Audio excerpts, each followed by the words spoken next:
21 જૂન યોગ દિવસ આજે સમગ્ર દુનિયાની અંદર યોગ દિવસ મનાવી રહ્યા છીએ અને જ્યારે 12મો યોગ દિવસ મનાવવા જઈ રહ્યા છે ત્યારે ખુશીનો દિવસ આજે છે કે આપણા વડાપ્રધાન શ્રી નરેન્દ્રભાઈ મોદી સાહેબ પણ સુશાસનના 12 વર્ષ પૂર્ણ કરી અને આજે સમગ્ર દેશની અંદર આજે 21 જૂનના યોગ દિવસ મનાવી રહ્યા છે।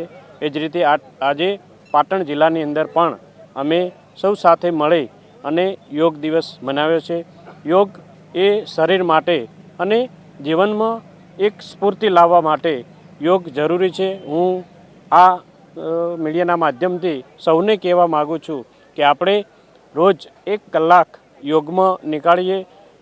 યોગ કરવાથી માનવની સ્ફૂર્તિ તમામ લોકો યોગ કરી શકે, નાના હોય કે મોટા હોય, તમામ લોકોને આહ્વાન કરું છું કે યોગ જરૂર કરો। યોગથી ઘણી બધી શરીરની અંદર જે દુઃખો આમંત્રણ આપી રહ્યા છે યોગ દ્વારા એ નાબૂદ થાય છે અને યોગ એક શરીરને શક્તિ આપે છે, મનને શાંતિ આપે છે।